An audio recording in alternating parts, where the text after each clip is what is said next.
বৃন্দাবন জঙ্গলে মা বাবা মরা দুই অনাথ বোন বসবাস করত। বড় বোন টুনি আর ছোট বোন মুন্নি। একই মায়ের গর্ভের দু বোন হলেও দুজনের দৈহিক গঠন ছিল দু রকমের। বড় বোন টুনি ছিল খুব বেটে, তাকে দেখতে বাচ্চাদের মতো লাগতো। আর ছোট বোন মুন্নি অনেক লম্বা ছিল, যার কারণে তাকে অনেক লম্বা মনে হতো। টুনি ফুল বিক্রি করে সংসার চালাতো। সৎ এবং দয়ালু মনের ছিল টুনি। আর মুন্নি ছিল অনেক অলস আর কিছুটা লোভী স্বভাবের।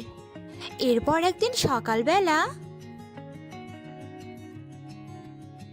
কিরে মুন্নি, তুই আর কত বেলা অবধি ঘুমাবি বলতো? আমাকে তো ফুল কুড়াতে যেতে হবে, তাই না? তুই যদি একটু উঠে রান্নাটা সেরে ফেলতি তাহলে তো আমার একটু উপকার হয় রে। ধুর দিদি, সকালবেলা তো ঘ্যানোর ঘ্যান করিস না তো। আর এত ঘ্যান ঘ্যান করে আমার কানে পোকা মারিস না। যা, তুই তোর কাজে চলে যা তো। আমাকে এখন একটু শান্তিতে ঘুমাতে দে। তোর সাথে তো দেখছি আমার কথা বলাটাই বেকার হলো। যা, তুই তোর ঘুম নিয়েই থাক, আমি আমার কাজে গেলাম।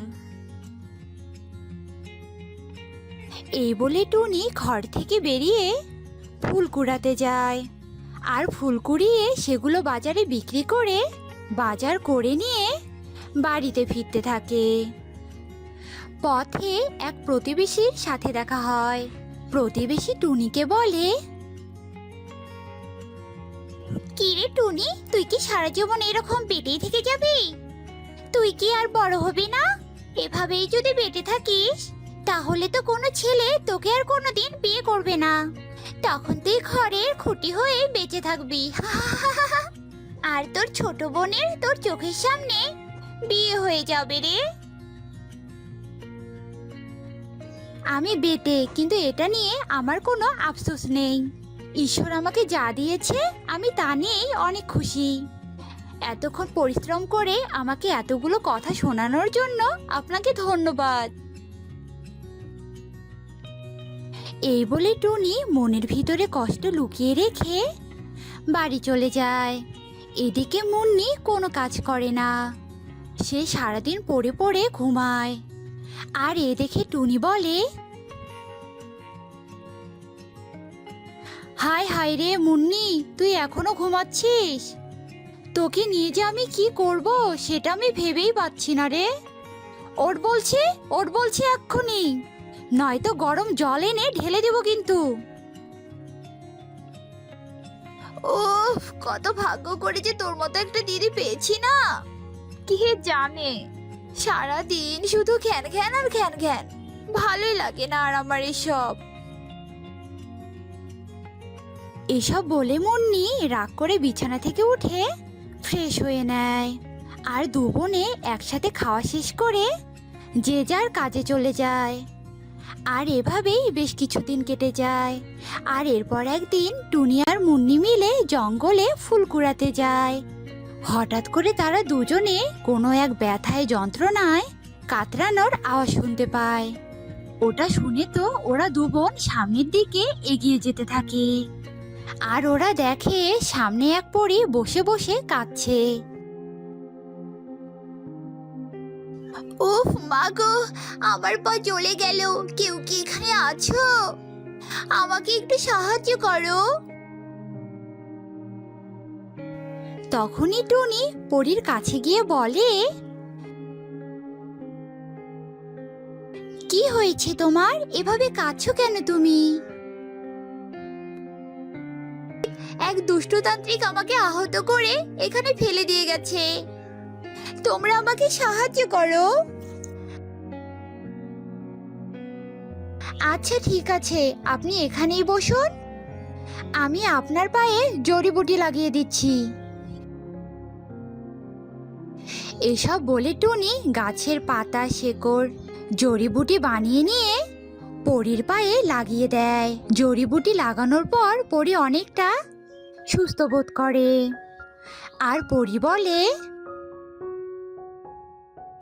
তোমাদের অনেক ধন্যবাদ, আর তোমাদের জন্যই আজ আমি প্রাণে বেঁচে গেলাম। তা তোমরা এই নির্জন বনে কি করছো?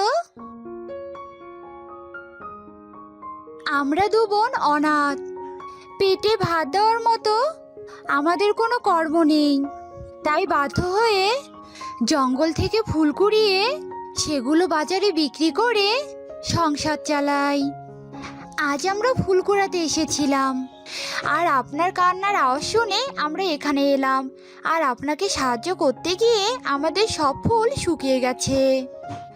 আজ আর বিক্রি করতে পারবো না, খেতেও পারবো না। আমার জন্য তো তাহলে তোমাদের অনেক বড় ক্ষতি হয়ে গেল। তাহলে তো তোমাদের ক্ষতি আমাকেই পুষিয়ে দিতে হচ্ছে।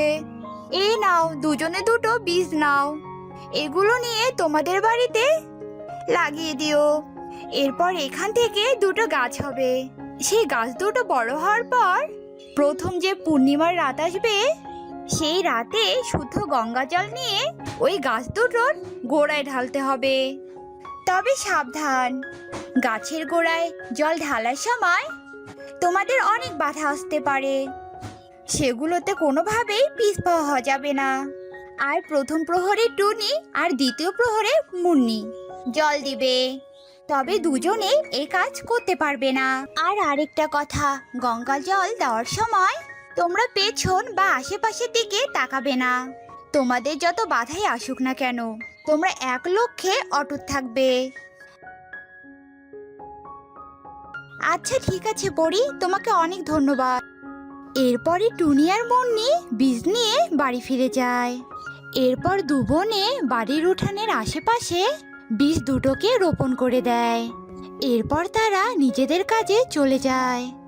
এরপর টুনি রান্নাঘরে গিয়ে উপর থেকে একটা হাঁড়ি নামাতে যায়, কিন্তু বেটে হওয়াতে সেই হাঁড়িটুকুই নামাতে পারে না।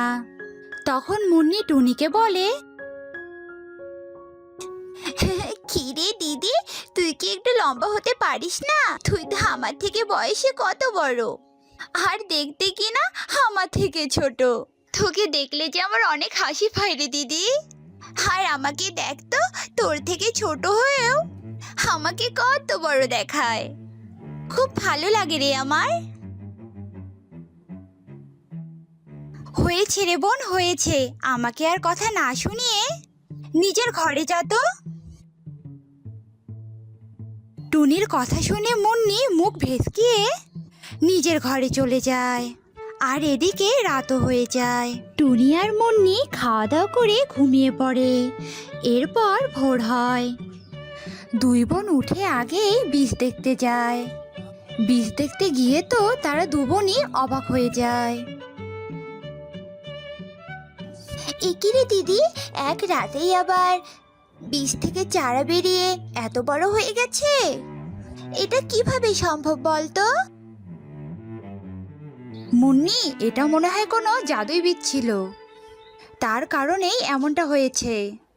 আর আজ বাদে তো কাল মনে হয় পূর্ণিমা, আর ওই পূর্ণিমা রাতে শুদ্ধ গঙ্গা জল পরি দিতে বলেছিল গাছগুলোতে। হ্যাঁ রে দিদি, তাহলে চল এখন আমরা শুদ্ধ গঙ্গা জলের ব্যবস্থা করি। এই বলে দু বোন গঙ্গা জলের ব্যবস্থা করতে যায়। এদিকে দেখতে দেখতে রাত হয়ে যায়। দু বোন গঙ্গা জল এনে ঘরে লুকিয়ে রাখে।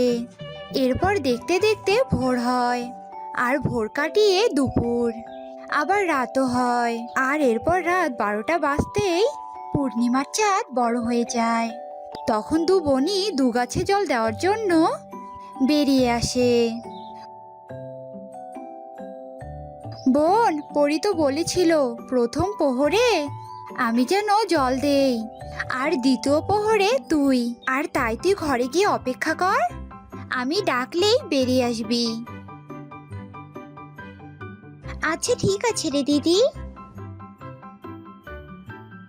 এরপর মুন্নি ঘরে চলে যায়, আর টুনি তার গাছের কাছে গিয়ে শুদ্ধ গঙ্গা জল ঢালতে শুরু করে। ঠিক তখনই পিছন থেকে একটা অদ্ভুত শব্দ আসতে থাকে। এই টুনি, এই দেখ, আমি তোর জন্য কত সোনা দানা হিরে জহরত এনেছি। এগুলো না নিয়ে ওই গাছে কেন জল ঢালছিস তুই? আয়, এগুলো নিয়ে যা। এরকম অদ্ভুত শব্দ শুনে টুনি মনে মনে বলে, পরী তো আমাকে বলেছিল অনেক বাধা আসতে পারে, আর সোনা দানারও আমার কোনো প্রয়োজন নেই। তাই আমি আর পিছনে ফিরে তাকাবো না। আমি আগে আমার গাছে জল ঢালবো। এই বলে টুনি অন্যদিকে না তাকিয়ে মনোযোগ সহকারে গাছে গঙ্গা জল ঢালে। আর জল ঢালা শেষ হতেই একটা বিরাট আলোক রশ্মি এসে টুনির পুরো গাছ জুড়ে সোনার হিরে মানিক জহরত জহরত দিয়ে ভরে যায়। এ দেখে তো টুনি মহা খুশি হয় আর মুন্নিকে ডাকতে থাকে, মুন্নি তাড়াতাড়ি বাইরে আয়, দেখ দেখ কি অলৌকিক ঘটনা ঘটেছে। টুনির ডাক শুনে মুন্নি সেখানে দৌড়ে আসে। দিদি, তোর গাছে এমন সোনা ধরেছে কেন? তার মানে আমি জল ঢাললে আমার গাছেও তো সোনা দানা এসব ধরবে, তাই না? তুই সরে যা তো এখান থেকে। তুই তাড়াতাড়ি ঘরে চলে যা, আমি আগে আমার কাজটা করে নেই। এরপর টুনি নিজের ঘরে চলে যায়। এদিকে মুন্নিও তাড়াহুড়ো করে গাছে জল ঢালা শুরু করে। ঠিক তখনই পেছন থেকে আবারও সেই শব্দ আসে,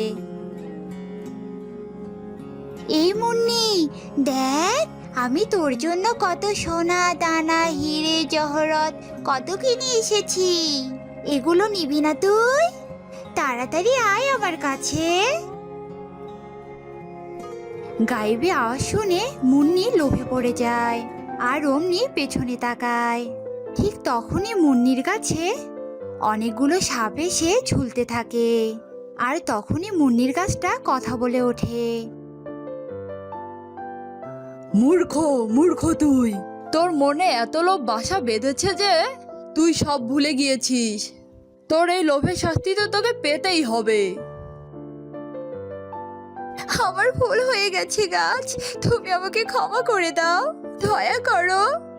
আমি আর কখনো লোভ করব না, দয়া করো তুমি গাছ, দয়া করো।